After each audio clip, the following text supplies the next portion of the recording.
नमस्कार. काव्य शिको मनमोहक मराठी मालवणी कवितांमध्ये मी मनमोहन रोगे आपले स्वागत करतो. मित्रांनो, आज कार्तिकातील शुक्ल पक्षातील दुर्गाष्टमी. आज 47 वर्ष आली माझ्या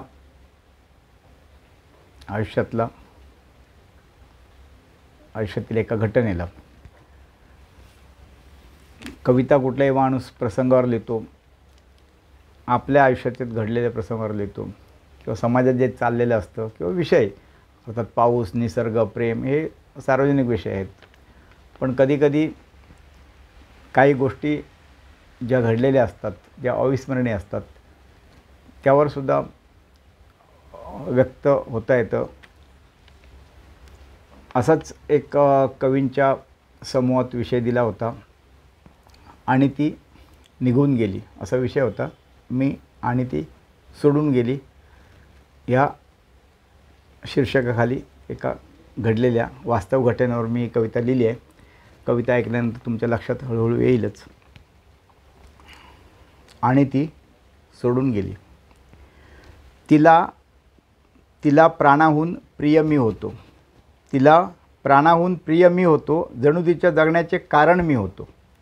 तिला प्राणाहून प्रिय मी होतो, जणू तिच्या जगण्याचे कारण मी होतो. बाप हयात नसला म्हणून बापुडा नव्हतो.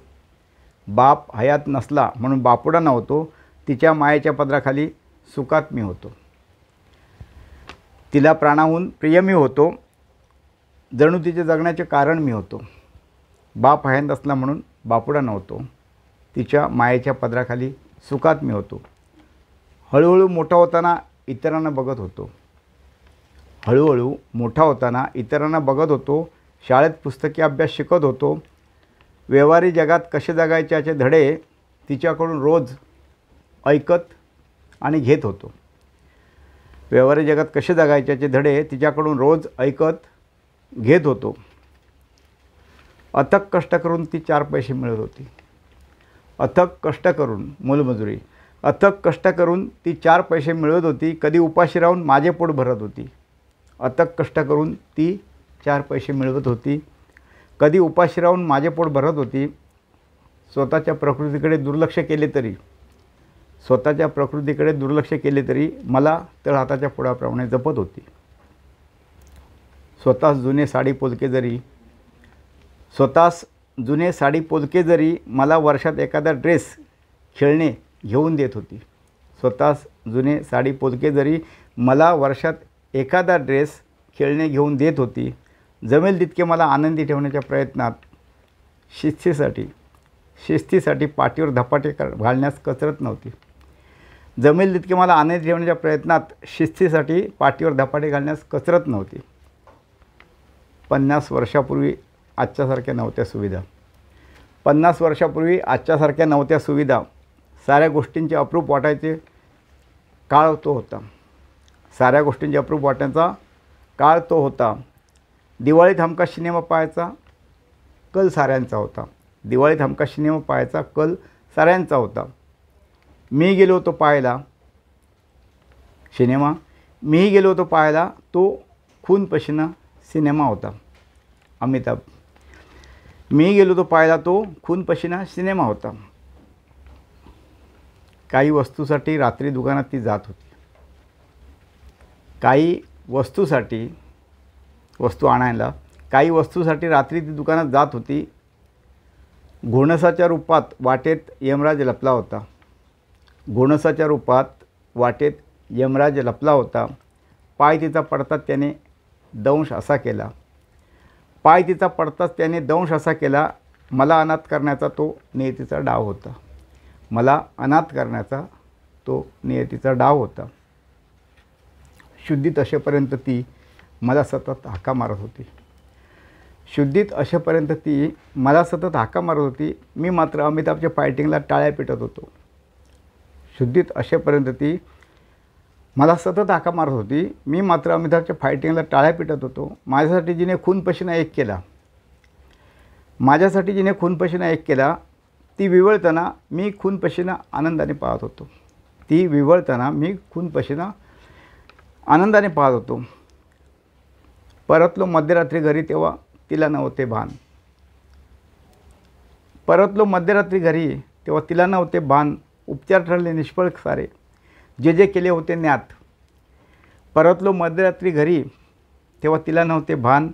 उपचार सारे ठरले निष्फळ, जे जे केले होते ज्ञात. मी माझे सर्वस्व गमावले याची मला नव्हती जाण. मी माझे सर्वस्व गमावले याची मला नव्हती जाण. आता आम्ही सारे होतो तिच्यासाठी अज्ञात. आता आम्ही होतो सारे तिच्यासाठी अज्ञात. वैद्याचे उपचार संपता वाचन सुरू केले शिवलीलेचे.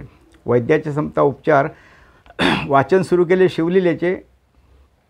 पारायण सुरू होते रात्रभर 11व्या अध्यायाचे. पारायण सुरू होते रात्रभर 11व्या अध्यायाचे. शेवटी सूर्योदयाला घरात पसरले साम्राज्य अंधाराचे. शेवटी ऐन सूर्योदयाला घरात पसरले साम्राज्य अंधाराचे. पडले असतील का तिच्या कानी श्लोक आवडत्या शिवलीलेचे. पडले असतील का तिच्या कानी श्लोक आवडत्या शिवलीलेचे. कुठून झाला मोह सिनेमाचा तिला सोडून दूर गेलो. कुठून झाला मोह सिनेमाचा तिला सोडून दूर गेलो. माझ्या मायमाऊलीच्या ममतेला कायमचा मुकलो. कुठून झाला मोह सिनेमाचा तिला सोडून दूर गेलो. माझ्या मायमाऊलीच्या ममतेला कायमचा मुकलो. हृदयातील ही सल आज 50 वर्ष नाही विसरलो. हृदयातील ही सल आज 50 वर्ष नाही विसरलो. जीवनात प्रत्येक प्रसंगी तिच्या आठवणीने हिरमुसलो. जीवनात प्रत्येक प्रसंगात तिच्या आठवणीने हिरमुसलो.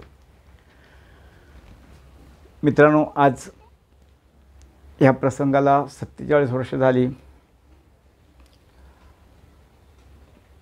लहान जरी असलो तेव्हा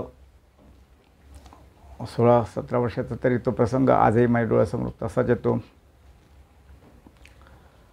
आणि खूप वाईट वाटतं.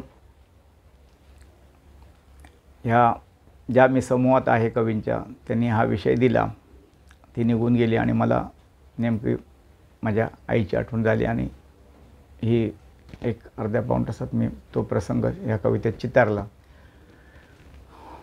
कविता तुम्हाला आवडली असेल तर लाईक करा.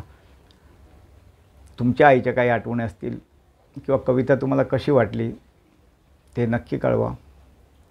आपल्या आप्त मित्रमैत्रिणींना कविता शेअर करा. चॅनल सबस्क्राईब करायचं राहिलं असेल तर करा. धन्यवाद.